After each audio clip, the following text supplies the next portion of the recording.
Okay, let me give you a quick tutorial. Let's get up to speed to how to do it. Okay, example number one. Hey, let's go, let's go. Oh, yeah, baby, let's go win this thing. That's pretty acceptable. Example number two. You're a piece of shit. Your wife is a piece of shit. Your family, they're pieces of shit. Your neighbors are pieces of shit. Your barber's a piece of shit. Your gardener's a piece of shit. Your dog shits bricks, and your mama wears army boots.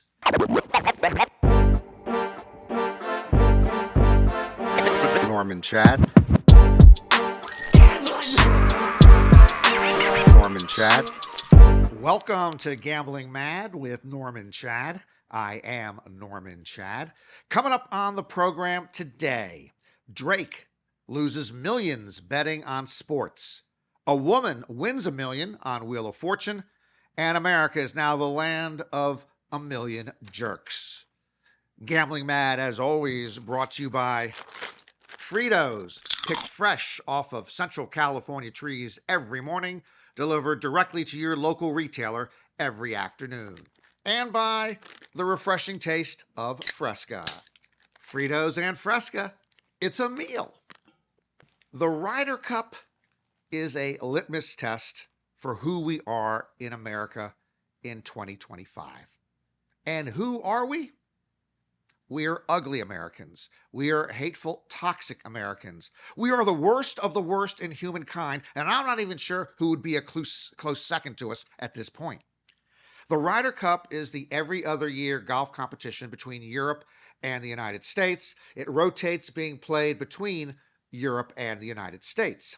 For the past decade, every time the U.S. hosts the competition, the gallery, the crowd, has been raucous and rowdy. Raucous and rowdy would be okay, but it's morphed into profane and crude and foul and vulgar. The heckling turned into harassment. The insults became personal and nasty. Rory McIlroy was the target of much of the abuse this year in New York, and it was full of homophobic slurs, talk about his marriage. There was even drinks thrown at he and his wife. What is wrong with us? How hard is it to go to a sporting event and root for your team without directing derogatory, disrespectful remarks to the opposition? It isn't that hard. It is not that hard. Okay, let me give you a quick tutorial. Let's get up to speed to how to do it. Okay, example number one. Hey, let's go, let's go. Oh, yeah, baby, let's go win this thing. That's pretty acceptable. Example number two. You're a piece of shit. Your wife is a piece of shit. Your family, they're pieces of shit. Your neighbors are pieces of shit. Your barber's a piece of shit. Your gardener's a piece of shit. Your dog shits bricks, and your mama wears army boots. That's pretty unacceptable. Anyway, this behavior is all part of a movement downward in America, where public dialogue is more coarse, where everyone is angrier every day, where the simplest disagreements or disputes erupt into hot and heated firestorms. We have become the United States of asshats. I don't have a simple solution here. I'll tell you what does help a little bit. Fresca and Fritos twice a day. I have friends, well, not friends, more like acquaintances and colleagues, and they love telling me that nothing in sports is better than playoff hockey. I always laugh at this notion due to the fact that I never watched the National Hockey League. Yeah, I've related this before, and let me relate it again. When I was in college, I worked in the press box for 25 or 30 NHL games a year. They were Washington Capitals home games. And all I remember from those trips into that arena for the NHL was this: it's too damn cold in here. Okay, I have not been to a hockey game since, and I won't watch them on TV. I like to be warm. Anyway, as we are right now in the midst of postseason baseball, Here's a premise I got for you. Even though I prefer the NFL to the to the NBA and to MLB, I believe MLB and the NBA have better postseasons than the NFL. Much of regular season baseball bores me, but the postseason has this wonderful sense of urgency to it. It's possible, it's even possible that baseball has more iconic postseason memories than all the other American professional sports combined. Bill Mazeroski's game-winning homer, Joe Carter's game-winning homer, Kirk Gibson's game-winning homer, Freddie Freeman's game-winning homer, Don Larson's perfect game, Bill Buckner's error, the Red Sox ALCS comeback against the Yankees, and I could go on and on and on. And now, granted, part of the reason we have more MLB and NBA memorable moments and comebacks simply might be volume. There can be up to 100 games in an MLB postseason. There can be up to 50 plus games in an NBA postseason. The NFL, just 13 playoff games total, and that includes the Super Bowl. Okay, sure, that makes each game more special, but baseball and basketball have so many more opportunities every year to create a lasting memory. So, let's just do a mini Mount Rushmore, not our full-blown Mount Rushmore, but a mini Mount Rushmore of postseason professional sports. First one I put up there is MLB, then the NBA, then the NFL, and well, since so many people, and I trust them, so many people tell me that playoff hockey is the best, we will include the NHL on this Mount Rushmore. Is there anyone else, any other league I should be considering? Major League Soccer? MLS?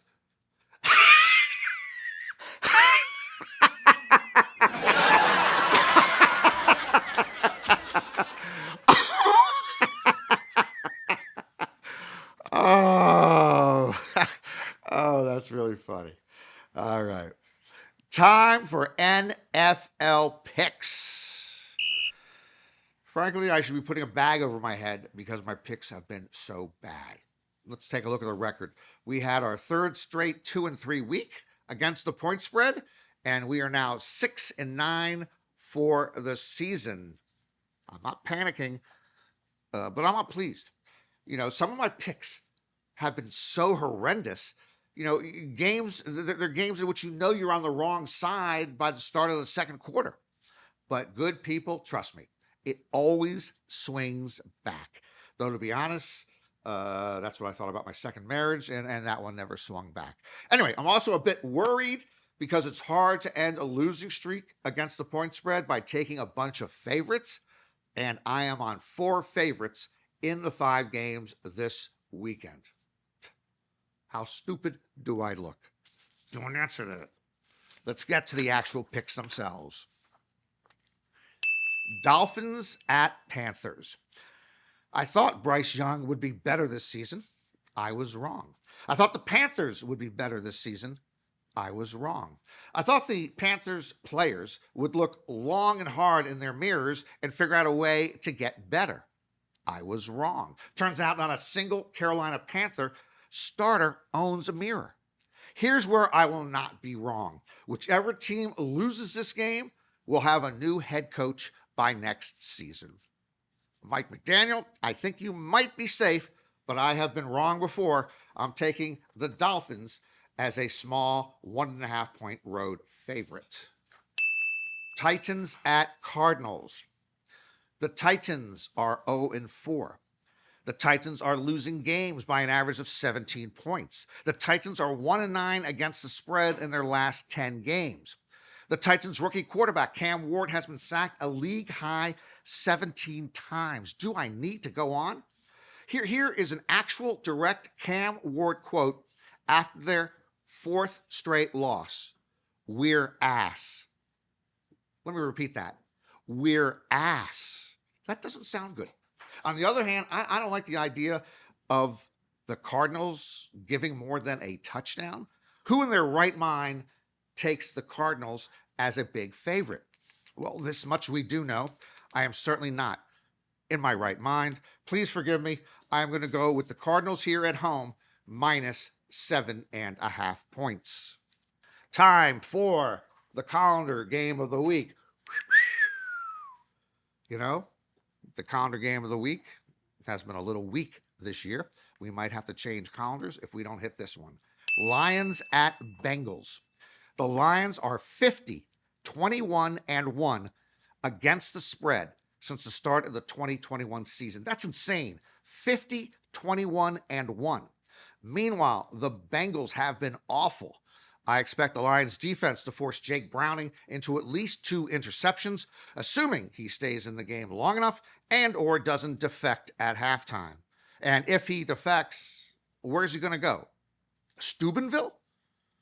By the way, Jake, I've got to recommend the Texas Roadhouse on Mall Drive in Steubenville. Good vibes, great biscuits. All right. There's really no intricate analysis needed on this one. This game looks like 34-13. This game smells like 34-13. It feels like 34-13. Heck, I think the exact final score is going to be Lions 34, Bengals 13. So I will take the Lions and give the 10 points. Patriots at Bills. The Bills never lose at home. 13 in a row now. But their defense is really not playing that well. And Patriots quarterback Drake May, in his second season, is completing 74% of his passes with 7 touchdowns and only 2 interceptions. So a lot of people are smelling upset here.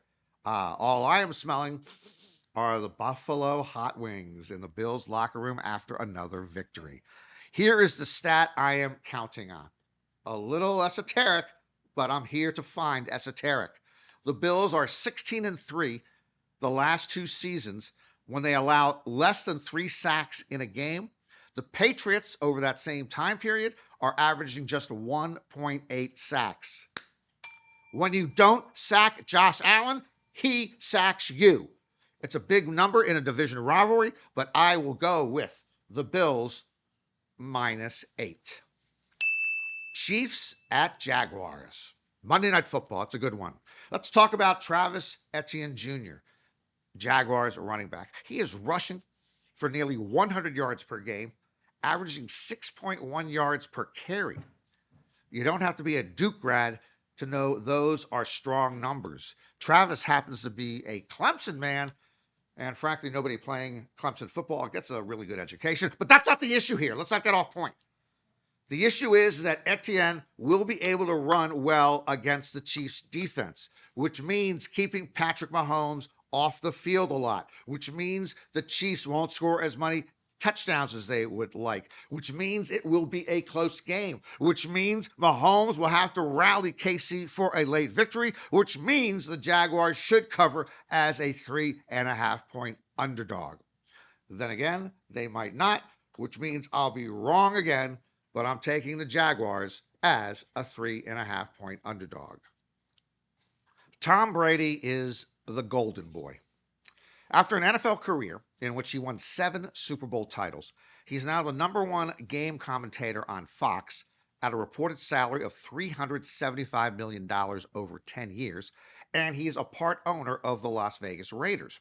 So people have wondered, and it's a reasonable thing to wonder, wouldn't Brady, upon meeting with various teams during the season to prepare for his TV work, wouldn't he relate certain information to his team in which he is a part owner?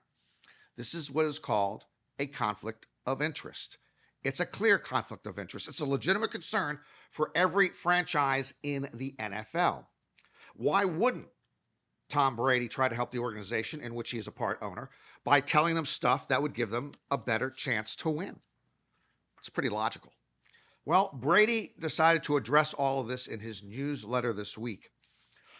This is what he had to say, and I want you to listen to all these words carefully. Here is Tom Brady. I love football. At its core, it's a game of principles.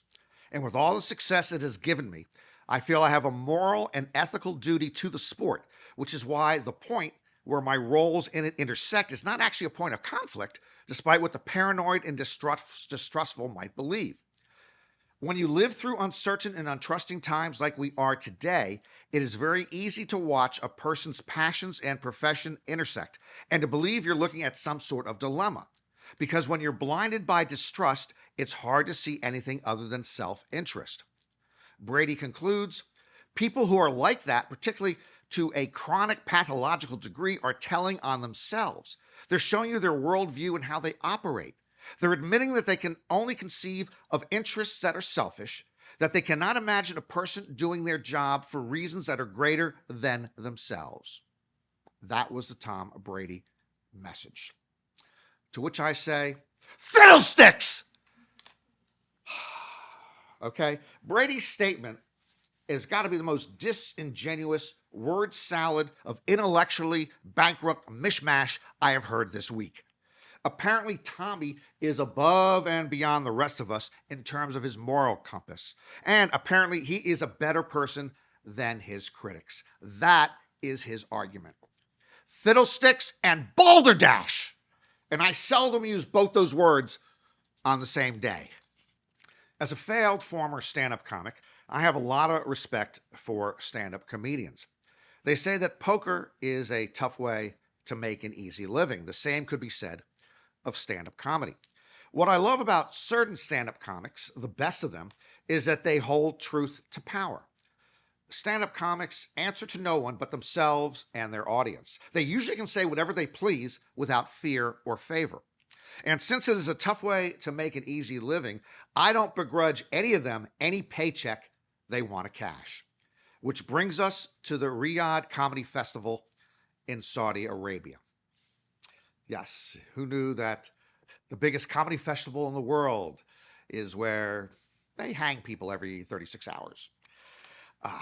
You may recall that many professional golfers went to the Saudi Arabian-backed Live Tour for great sums of money. This was controversial because of Saudi Arabia's long-standing poor human rights record. But these golfers are free to do as they want, and we are free not to like it. Similarly, many top comics are taking money for the 2-week comedy festival running in Saudi Arabia right now. And once again, they are free to do it, and we're free not to like it. I don't like it. Among the talent prostituting themselves are some of the biggest names in stand-up. Dave Chappelle, Bill Burr, Kevin Hart, Pete Davidson, Louis C.K., Sebastian Maniscalco, Jeffrey Ross, Chris Tucker.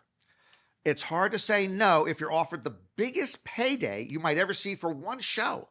Many of the comics are getting in 6 figures. The biggest names are getting reportedly in excess of $1 million for a single night. Comedian Mark Maron was critical of his colleagues. He said, quote, "How do you even promote that? Like from the folks that brought you 9/11, 2 weeks of laughter in the desert," end quote. Another comedian, David Cross, said, quote, "I'm disgusted and deeply disappointed in this whole gross thing that people I admire with inarguable talent would condone this totalitarian fiefdom for what? A 4th house? A boat? New sneakers?" End quote. Maron and Cross speak eloquently for how I feel. And part of the problem is this. Comics are big on freedom of speech and understandably have complained a lot about the cancel culture. Yet part of their contracts to perform at the comedy festival forbids them from degrading or ridiculing the host country or the royal family. With the Live Golf Tour, they called that sport washing, Saudi Arabia's track record of abuse and crimes against humanity. With this festival, they're appropriately calling it comedy washing. By the way, a word, if I might, with Louis C.K., whom I used to greatly admire. Then we found out, Louis, that you forced female comics and female staffers to watch you masturbate. You kind of apologized, took a couple of months off to gaze at your navel and consider your misdeeds, then returned to the stage without even addressing your conduct. Really? I probably would have gone back to college, gotten a degree in theology, maybe pivoted to a career as an actuary, living a chaste life for the rest of my years. So, Jimmy Kimmel and Donald Trump have been going at each other. Kimmel made remarks about Charlie Kirk. Team Trump and the FCC threatened ABC. ABC suspended Kimmel's late night show, then ABC brought him back. When Kimmel returned, as part of his monologue, he said, "The President of the United States made it very clear he wants to see me and the hundreds of people who work here fired from our jobs. Our leader celebrates Americans losing their livelihoods because he can't take a joke." Okay, a couple of things about this. First of all, sure, I wish Donald Trump were selling used mattresses out of the back of a pickup truck, but as to this notion from Kimmel that the president can't take a joke, I'm sure he can't take a joke. But in this case, we're talking about literally hundreds, if not thousands of jokes that he's the butt of from Kimmel and Stephen Colbert and Seth Meyers, and just about every single night of every single week that he's been in office. So let's be fair here.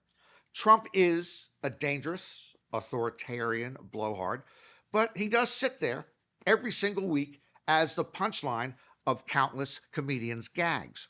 So yeah, you got to figure, he's almost human. It's got to bother him a bit.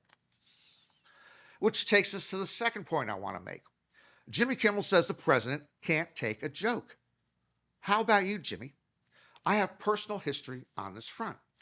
I used to write a sports column for the Washington Post and several other newspapers.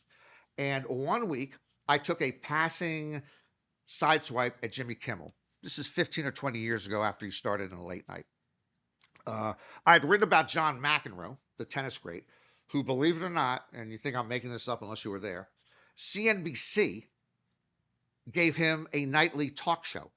CNBC was trying to figure out what do we do after the stock market's closed. They're doing different programming night. They gave McEnroe a 5-night-a-week talk show, with a sidekick and a band, and it was bad.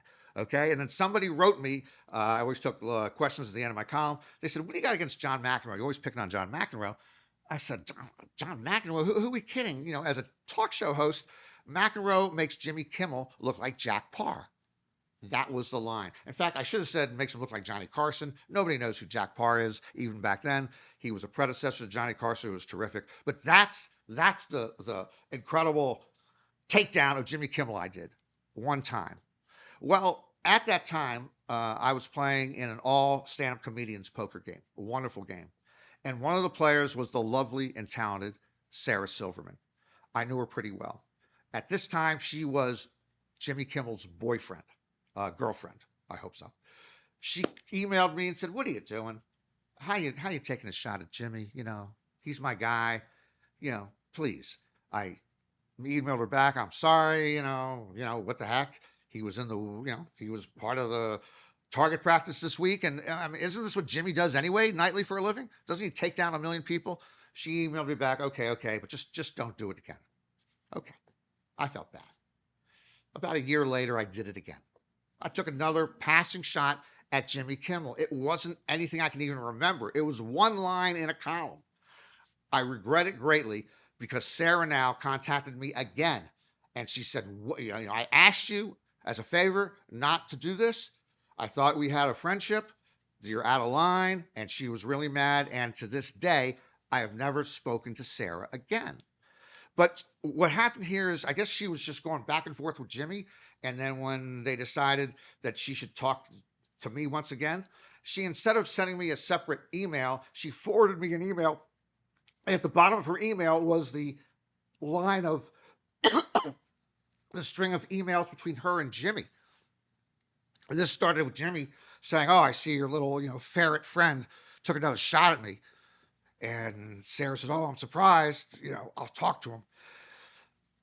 And Jimmy says, "Oh, yeah, you better talk to him." And then he rolls off another string of not so nice semi-profanities against me that, this guy's got to go down. And then she sent me the email that I saw. Okay, so Jimmy, let's recap. The president is upset because millions and millions of viewers hear endless jokes about him 5 nights a week on national TV. You got upset because a sports columnist no one ever heard of told one joke in one newspaper column that hardly anybody saw. Oh, I'm sorry. Then it happened a second time a year later, and you went scorched earth. Who can't take a joke? Jimmy Kimmel.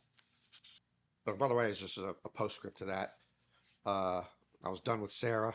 Jimmy's been reigning on the air for many, many years. In the last 10 years or so, I probably made fun of him, more than once a year, like 12 or 15 times total. But just a one-liner. But, maybe you didn't see it. We have reported more than once on Drake's gambling losses. The Canadian rap superstar is a proven loser. If he were to bet that the sun was going to rise tomorrow, I can guarantee you it would not. Drake is an ambassador for the crypto betting platform stake.com, so he actually chronicles a lot of his own betting activity for people to see. In the last month alone, it was just routine business for him. Another day at the office. Drake lost $250,000 betting on the Baltimore Ravens to beat the Buffalo Bills. He lost $300,000 betting on Jannik Sinner to beat Carlos Alcaraz. It's estimated Drake has lost $35 million on sports bets this year. $35 million in the red on sports bet this year. I hate to use his misery, by the way, to promote our mastery, but here at Gambling Mad, we have lost less than $1,000 on mythical sports bets this year. As we like to say, stick with us at Gambling Mad, where you always lose less. In May and June of this year, Drake lost $8 million, mostly on NBA playoff and NHL playoff wagers. He also lost $750,000 on a cricket match. My goodness. I stopped betting cricket when I was 13 years old. Come on, Drake. Nobody can beat the point spread in cricket. On a more positive note, and we do like to end sometimes a particular item on a positive note, Drake has his 9th studio album due out very soon. Got to figure that's good for another 5 or 10 million to add to his gambling bankroll. Wheel of Fortune had a $1 million winner this week. Christina Derevjanik, a marketing manager from Stamford, Connecticut, was the lucky contestant. She is only the 4th person to win $1 million in Wheel of Fortune history. She's the first since Ryan Seacrest replaced Pat Sajak as host. Quick sidebar. Do you think Ryan Seacrest had to audition for that job? Or did Pat Sajak just announce his retirement and the bosses said, no problem, Pat, we'll just get Ryan Seacrest? The winning puzzle for Christina was in the category Living Things, and she solved Pack of Coyotes. Geez, I mean, once you nail the C and the K and the Y, it's a gimme. Oh, my God. The show was actually taped 4 months ago, but they always have that standard thing you got to sign. Christina was sworn to secrecy on revealing the result until it aired, but her family grew a little bit suspicious. They realized something was up once she started buying orange juice from Whole Foods and Googling $1 million homes on Zillow. Anyway, a couple of personal notes about Wheel of Fortune, if I may. I have never watched an entire episode of Wheel of Fortune, which has been on air since 1975, 50 years running. I have seen portions of Wheel of Fortune episodes because my parents would watch it very often. But most of the time when I'd walk into their home to visit and saw them watching it, I would wave my hand dismissively at them, uttering the words, "You've got to be kidding me," and walk out of the den. They say blood is thicker than water, but bad TV viewing habits are thicker than blood. Here's my other wheel note. I used to love playing blackjack at the Mirage in Las Vegas. It was my favorite casino in town. But then they installed Wheel of Fortune branded slot machines behind the blackjack pit where I was playing, and hearing Wheel of Fortune running out of those machines every friggin' 30 or 45 seconds made me leave the Mirage and ultimately give up blackjack. And the Mirage started doing not so well, and eventually it was imploded. It's now going to become the Hard Rock. Those Wheel of Fortune slot machines could have been the cause. Before we wrap up, I'm going to say this one time and one time only. We have 77 larger problems in America, but we should still legalize online poker. And don't tell me this is a morality issue or we're trying to protect the children. Please. Is online poker gambling? Of course it is. Well, guess what? The stock market, Wall Street, is gambling and legal. Fantasy sports is gambling and legal. Sports betting is gambling and now legal in 39 states and the District of Columbia. And the lottery. Let's not forget about the lottery. A numbers game is gambling and legal, well, only when it's run by your state government. Like everything else I just mentioned, online poker is a game of chance and skill. Well, check that. There's no skill involved in the lottery. But they are all forms of gambling. The amount of money states are foregoing by banning poker is astounding. Legalize it, regulate it, tax it, okay? Like every other business. Of course, if you're the really smart consumer, you would largely avoid online poker, but hey, it should be there for you to play or not play. That'll do it for That will do it for another edition of Gambling Mad with Norman Chad. Hope to see you again next time. And remember, if you're going to roll the dice, make sure they're loaded. There was a time in which Dennis Miller and Bill Maher were at the head of their class in terms of comedians who talked politics. They were smart and funny. Well, Dennis Miller moved to Santa Barbara, lost his way, and is now a memory. Bill Maher is still front and center every week on HBO. But he's gone from the sharpest guy in the room to the sharpest guy in his mind. Whatever he is smoking and drinking and eating, he must stop. First, he had dinner earlier this year with Donald Trump and tried to normalize him, telling us what a great guy the great dictator appeared to be while eating beef Wellington. And now he is suggesting that Stephen A. Smith, a bloviating buffoon of a sports writer turned social commentator, should be the next Democratic Party nominee for president. Bill, we still need actual leaders, not carnival barkers. This nation is now 1 part reality show, 2 parts clown show. Let me quote from the 1995 film The American President, when President Andrew Shepard tells challenger Bob Rumson, "We've got serious problems and we need serious people. This is a time for serious people, Bob, and your 15 minutes is up." Stephen A. Smith has had about 15 years. He is not a serious person. So trust me, as the late Millard Fillmore is my witness, if Stephen A. Smith runs for president, I will go gambling mad.